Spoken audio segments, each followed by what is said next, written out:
नमस्ते सबैजनालाई। आज चाहिँ हामी यस भिडियोमा एनजीपीएल न्यायाधिक ग्रुप पावर लिमिटेडको बारेमा कुरा गर्न गइरहेको छौँ। भिडियोमा बढ्नुभन्दा अगाडि यो केवल एजुकेसनल पर्पजको लागि मात्र बनाइएको भिडियो हो। केवल यस भिडियोको आधारमा मात्र बाइ सेल नगर्नुहोला र हजुरले लगानी गर्नुभन्दा अगाडि स्वयं अध्ययन गरेर मात्र लगानी गर्नुहोला। शेयर बजार एक जोखिमको क्षेत्र हो, त्यसैले यहाँ चाहिँ तपाईँको लगानीमा असर पर्ने पनि हुन सक्छ। ल भिडियोको सुरुवात गरौँ। आजको यस भिडियोमा हामी एनजीपीएलको बारेमा कुरा गर्नेछौँ।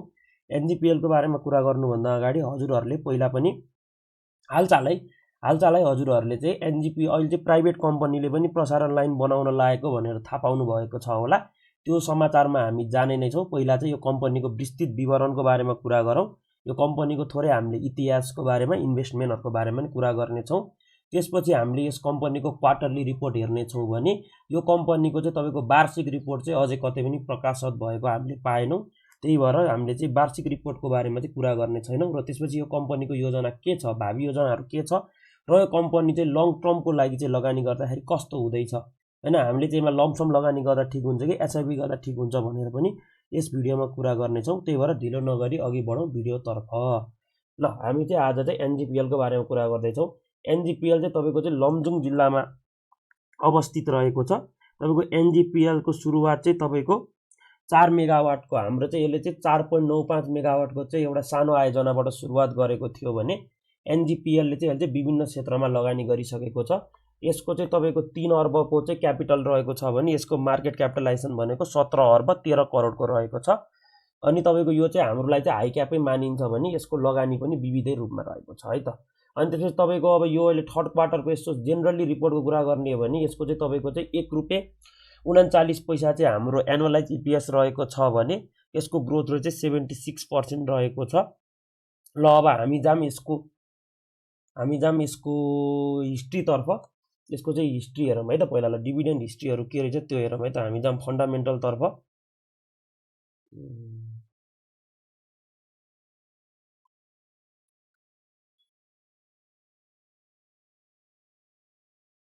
तपाईँको फन्डामेन्ट लोडिङ हुँदैछ किन, फन्डामेन्टल ट्रेन्डमा जाम।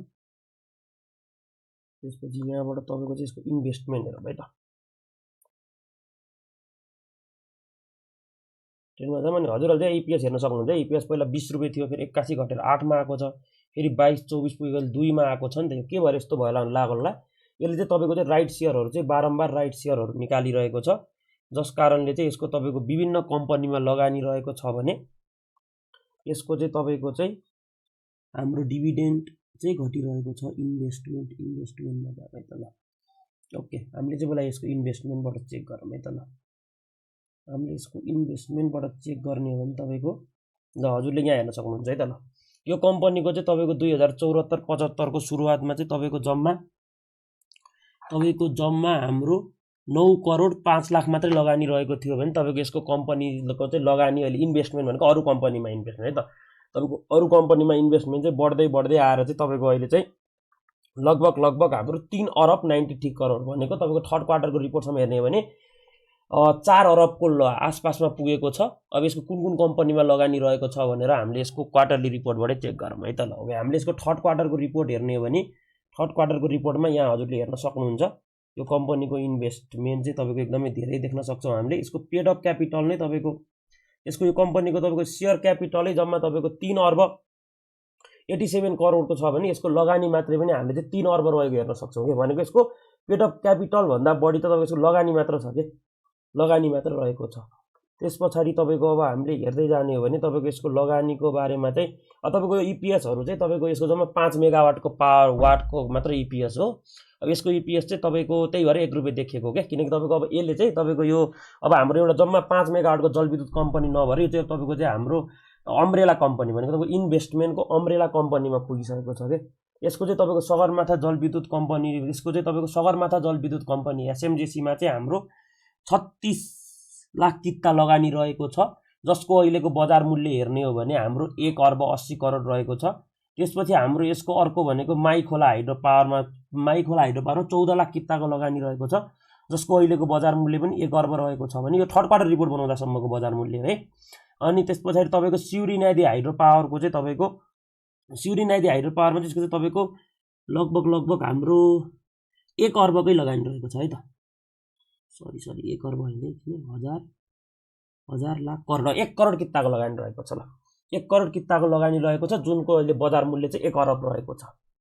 अब तपाईँको अहिले नै तपाईँको हाम्रो यहाँनिर हाम्रो एसएमजेसी र एमकेएचएलकै जोड्दाखेरि नै तपाईँको 2 अर्ब लगानी छ भने तपाईँको 1 अर्ब त हाम्रो यसको सिउरी न्यादी मात्रै लगानी रहेको छ। तपाईँको सिउरी न्यादी पनि हाम्रो लिस्टिङ हुने प्रोसेसमा छ। सिउरी न्यादी भनेको चाहिँ हाम्रो लमजुङ जिल्लामै रहेको यही कम्पनीको नै हाम्रो 42 मेगावाटको कम्पनी रहेको छ। यो पनि तपाईँको निर्माणाधीन कम्पनी रहेको छ। तपाईँको यो पनि अब तपाईँको छिट्टै नै निर्माण अहिलेसम्म निर्माण भइसक्नु कम्पनी चाहिँ तपाईँको बाढी पहिरोको कारणले चाहिँ अलि पछाडि सरेको छ। यो पनि निर्माण हुने बित्तिकै तपाईँको एनजिपिएलमा फेरि अर्को बुल र्याली आउँछ है त। ओके, अब त्यसपछि अब यसको अरू त्यस्तो केही पनि छैन। यसको बुक भ्यालु चाहिँ 150 रुपियाँ रहेको छ। यसको प्रति सेयर सम्पत्ति हाम्रो 180 रुपियाँ रहेछ। यसको अब तपाईँको वार्षिक आम्दानी 1 रुपियाँ मात्र छ है त। यसको तपाईँको अब यसले चाहिँ डिभिडेन्ड हाम्रो वार्षिक आम्दानी अहिले आफैले कमाएर डिभिडेन्ड दिनुभन्दा पनि यसले जुन जस्तै एसएमजेसी एमकेएचएल लगानी लगाएको छ नि हो, यो कम्पनीहरूले नै तपाईँको यसलाई क्यास बोनस सेयर जस्तै तपाईँको क्यास डिभिडेन्ड बाँड्दाखेरि त्यही पैसा नै चाहिँ यसले पछि बाँड्न सक्छ है त। त्योभन्दा पनि यसलाई चाहिँ तपाईँको अब हाम्रो मल्टी लेयर क्या, तपाईँको मल्टी इन्भेस्टमेन्ट कम्पनी जस्तो तपाईँको अहिले हाम्रो यो सिइडिबी छ नि, सिइडिबी एनआरएन जस्तो तपाईँको हाइड्रो पावरमा लगानी छ, बिपिसिएल जस्तो हाइड्रो पावरमा लगानी लाउने माउ कम्पनीको रूपमा चाहिँ अब यसलाई चाहिँ हामीले विकास भएको हेर्न सक्छौँ। त्यसपछि तपाईँको यसको अब टेक्निकल चार्टमा जाने हो भने तपाईँको टेक्निकलमा हामीले विकली टेक्निकल चार्ट हेर्नु भने यसको टेक्निकल विकली चार्ट चाहिँ एकदम राम्रो देखिँदैछ है त। अब तपाईँको यहाँ हाम्रो लगभग तपाईँको यसको चाहिँ 2024बाट सुरु भएको बुल र्याली तपाईँको हायर हाई हायर लो गराउँदै अहिले पनि तपाईँको नयाँ हायर हाई बनाउने कोसिसमा छ भने यो चाहिँ अहिले हाल तपाईँको हाम्रो 430 को एरियामा चाहिँ सपोर्ट 430 को एरियामा सपोर्ट लिएर तपाईँको अहिले 500 को र्याली 500 तोड्ने कोसिस गर्दैछ। तपाईँको अब यो कम्पनीले 500 तोड्न चाहिँ तपाईँको अहिले मिड ब्यान्डमा सपोर्ट लिइरहेको छ भने तपाईँको त्यो कम्पनी मिड ब्यान्डभन्दा तल आयो भने 400 सम्म पनि आउन सक्ने देखिन्छ। तपाईँको यो कम्पनीको चाहिँ तपाईँको अहिले हालचालको यसको चाहिँ तपाईँको एनजिपिएलको चाहिँ अहिले तपाईँको एनजिपिएलको तपाईँको हाम्रो चाहिँ तपाईँको अहिले यसले फेरि राइट पनि निकालिरहेको छ है त। तपाईँको एनजिपिएलले चाहिँ एकदमै धेरै राइट निकालेको हामीले चाहिँ यहाँ डिभिडेन्ड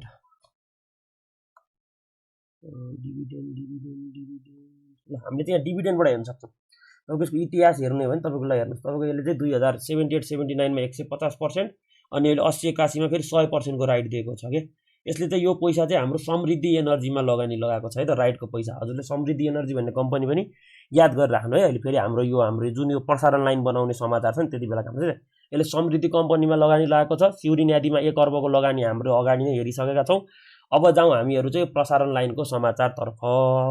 तपाईँको प्रसारण लाइनको समाचार हेर्ने हो भने तपाईँको चाहिँ राष्ट्रिय प्रसारण ग्रिड कम्पनी भन्ने नयाँ कम्पनी खडा गरिएको छ, जसमा चाहिँ तपाईँको चाहिँ 51% सरकारको लगानी रहेको छ भने तपाईँको 39% चाहिँ तपाईँको प्राइभेट र पब्लिकको लगानी रहेको छ, जसमा 10% पब्लिकको छ भने तपाईँको बाँकी बचेको 29% चाहिँ प्राइभेट कम्पनीको लगानी रहेको छ। र यो प्राइभेट कम्पनी हाम्रो सबै एनजिपिएल ग्रुपकै रहेको छ है त। तपाईँको एनजिपिएल ग्रुपमा चाहिँ समृद्धि एनर्जीको 25% हेर्न सक्नुहुन्छ। समृद्धि कम्पनी मैले तपाईँलाई याद गर्नु भनेको थिएँ नि हो, हाम्रो समृद्धि कम्पनी चाहिँ तपाईँको हालचाल रिसेन्टली तपाईँको चाहिँ योभन्दा अगाडि जुन यसले 100 वाला राइट निकाल्यो नि हो, त्यो राइट निकालेर चाहिँ यसले त्यो राइटको पैसाले चाहिँ तपाईँको यसले समृद्धि एनर्जी नामको नयाँ कम्पनी खडा गरेको छ, जसले चाहिँ पश्चिम सेतीमा चाहिँ 216 मेगावाटको चाहिँ तपाईँको हाइड्रो पावर निर्माण गर्ने तर्खरमा रहेको छ। त्यसपछि तपाईँको अर्को एनजिपिएलको 7% रहेको छ र तपाईँको सिउरी न्यादी भनेको अघि हामीले हेऱ्यौँ नि 1 अर्ब लगानी भएको, यसको 6% चाहिँ तपाईँको लगानी रहेको छ। यसरी तपाईँको प्राइभेट तर्फको 29% सेयर चाहिँ हाम्रो यो सिउरी न्यादी कम्पनीकै ग्रुपसँग रहेको छ। त्यही भएर चाहिँ हजुरले चाहिँ यो ग्रुपले चाहिँ तपाईँको हाइड्रो पावर क्षेत्रमा चाहिँ अब छिट्टै नै ठुलो फड्को मार्न सक्छ भनेर हजुरले आशा गर्न सक्नुहुन्छ। अब यसमा लगानी कसरी गर्ने त भनेर सोध्नुहुन्छ भने मैले चाहिँ तपाईँलाई मात्रै लमसम भन्दा पनि एसआइपी नै गर्न सुझाव गर्छु। हजुरले आफ्नो क्यापासिटी अनुसार हजुरले अब महिनाको तपाईँको हजुरले चाहिँ अब लगभग पनि यसमा मिनिमम चाहिँ तपाईँले फेरि 4000 महिनाको 4000 को चाहिँ एसआइपी गर्नु पनि देखिन्छ है त। तपाईँको चाहिँ प्राइस घटबड हुँदै गयो भने त्यही अनुसारको गर्न सक्नुहुन्छ। तर यसमा चाहिँ हजुरले महिनाको चाहिँ 5000 को चाहिँ मिनिमम एसआइपी गर्नुपर्ने देखिन्छ, जसमा तपाईँले यति महिनाको 5000 को एसआइपी गर्दै जानुभयो भने तपाईँले लगभग 11-10 किता पाउन सक्नुहुन्छ। यदि प्राइस घटेर 400 तिर आयो भने तपाईँले 12 कितै पाउन सक्नुभयो। तर प्राइस बढ्दै 500 भन्दा माथि गयो भने चाहिँ हजुरले फेरि एसआइपीमा त्यही अनुसारको चेन्ज गर्दै पनि जान सक्नुहुन्छ। त्यसैले मैले चाहिँ हजुरहरूलाई चाहिँ एनजिपिएलमा चाहिँ तपाईँको चाहिँ लङ टर्ममा एसआइपीको रूपमा लगानी गर्न सुझाव दिन्छु। अनि तपाईँको हाम्रो एनजिपिएल चाहिँ हाइड्रो पावर कम्पनी भएको कारण चाहिँ यसको चाहिँ आफ्नै जोखिम पनि हुन्छ है त। तपाईँको जस्तै अब तपाईँको सिउरी न्यादी अझै पनि टाइममा बनेन, तन्किँदै गयो होइन। त्यसपछि तपाईँको प्रसारण लाइन बन्नमा पनि अलिकति झन्झटहरू भयो।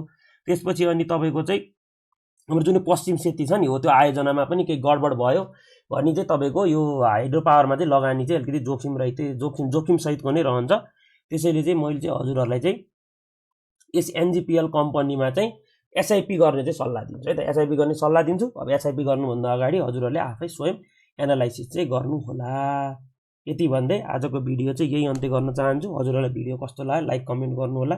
कि सुझाव प्रतिक्रियाहरू छन् भन्ने पनि हजुरहरूले तल कमेन्ट गर्न सक्नुहुन्छ। अनि हजुरलाई अब अर्को चाहिँ कुन कम्पनीमा भिडियो चाहिएको छ हजुरले चाहिँ त्यसको बारेमा पनि बताउन सक्नुहुन्छ। धन्यवाद।